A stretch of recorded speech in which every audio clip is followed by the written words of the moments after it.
ध्यान सच्चाई की माला। एक नई कहानी। एक गांव था छोटा सा पर शांत। वहीं रहता था एक आदमी। नाम था मोहन। मोहन रोज जंगल में लकड़ियां काट कर रहता था और उन्हें बेचकर अपना गुजारा करता था। लोग उसे मेहनती तो कहते थे, पर एक बात उसके स्वभाव में सबसे अलग थी। वो हर छोटी बड़ी बात में झूठ बोल देता था। मोहन आज इतनी देर से लौटे, जंगल में ज्यादा काम था क्या? अरे नहीं भाई, आज तो मैंने इतनी लकड़ी काटी कि आधा जंगल खाली हो गया। बाजार में बेच दी, अब तो 2 दिन आराम है। अच्छा, तेरा तो कोई भरोसा नहीं, हर दिन नई कहानी। मोहन के झूठ इतने सहज थे कि सुनने वाले भी सोच में पड़ जाते कि शायद सच ही बोल रहा है। पर असलियत ये थी कि अब उसे खुद भी पता नहीं चलता था कि वो कब और क्यों झूठ बोल देता है। एक दिन मोहन सुबह सुबह कुल्हाड़ी लेकर जंगल जा रहा था। रास्ते में उसे एक बुजुर्ग बाबा मिले। कहाँ जा रहे हो बेटा, इतनी सुबह सुबह? अरे बाबा, मैं तो राजा के घर जा रहा हूँ। वहाँ लकड़ी की जरूरत है, खुद बुलाया है काम पर। सच में? या बस ऐसे ही कह दिया कि सुनने में अच्छा लगे?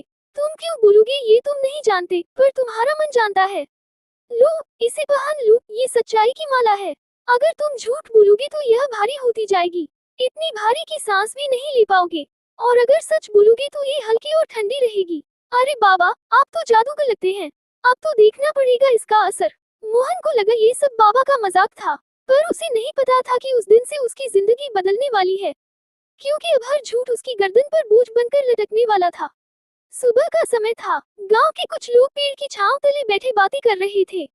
कोई खेतों की चर्चा करता, तो कोई शहर के मेले की बात छेड़ देता। हवा में हल्की ठंडक थी और सबके चेहरों पर मुस्कान। उसी वक्त वहां मोहन भी आकर बैठ गया। अरे मोहन, सुना है तू आज फिर जंगल गया था? वहां का टूटा पेड़ तूने ही उठाया क्या? हाँ भाई, सुना तो यही है कि मोहन अकेले ही रास्ता साफ कर आया।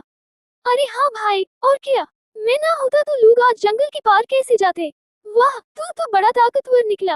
हमें भी सिखा दी जरा ये कला। अरे नहीं नहीं, यूं ही बस मजाक कर रहा था।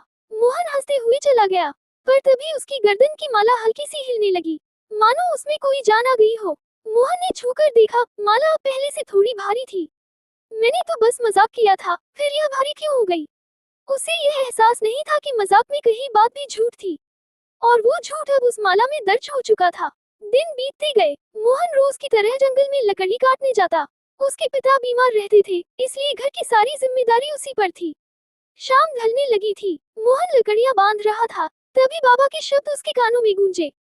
मोहन, हमेशा सच बोलना, झूठ बोलेगा तो माला तुझे भारी कर देगी। अरे बाबा भी ना, ऐसा क्या होगा झूठ बोलने से? सब तो कभी ना कभी बोल ही लेते हैं। लकड़ियों का गट्ठर उठाकर वो घर पहुंचा। पिता कमजोर आवाज में बोले, मोहन बेटा, आज कुछ बेच कर लाया? 2 दिन से पेट में कुछ डाला नहीं। मोहन रुक गया। बाजार नहीं गया था, डर था कि कह दूं नहीं गया तो पिता दुखी होंगे। उसने झूठ बोल दिया, हाँ पिताजी, गया था, पर किसी ने लकड़ी खरीदी ही नहीं। जैसे ही झूठ निकला, माला ठंडी और भारी हो गई। मोहन चौंक गया, ये क्या हो रहा है? माला इतनी भारी क्यों? रात भर वो बेचैन रहा। पिता चुपचाप उसे देखते रहे। सुबह हुई, पिता ने पूछा, बेटा आज तो कुछ पैसे मिले? न नहीं पिताजी, कोई खरीदार नहीं मिला। माला और भारी हो गई। मोहन का गला झुकने लगा, जैसे कोई बोझ उसे नीचे खींच रहा हो।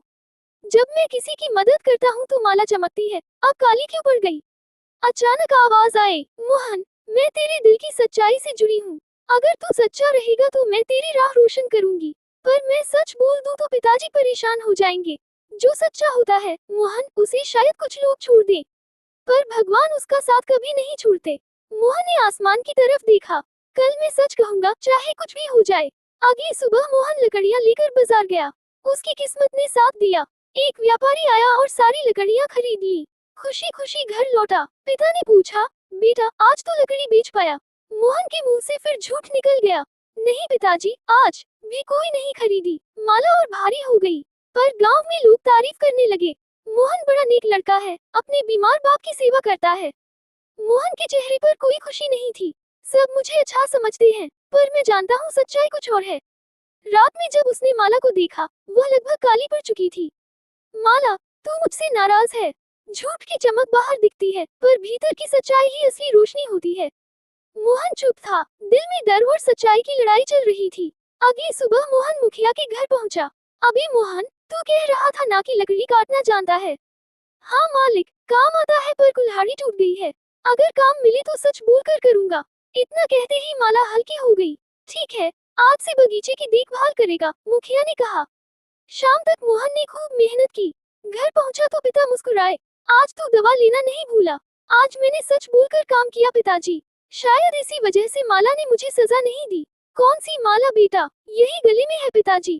जब मैं झूठ बोलता था भारी लगती थी, अब हल्की हो गई है। झूठ का वजन बहुत भारी होता है जो सिर नहीं, जिंदगी झुका देता है। कुछ दिन बाद गांव में हंगामा मच गया। खेत के पास एक बैल मरा पड़ा था। सबका शक मोहन पर था। मोहन, सच सच बता, तू वही था ना? हाँ मालिक, वहाँ था पर मैंने कुछ गलत नहीं किया।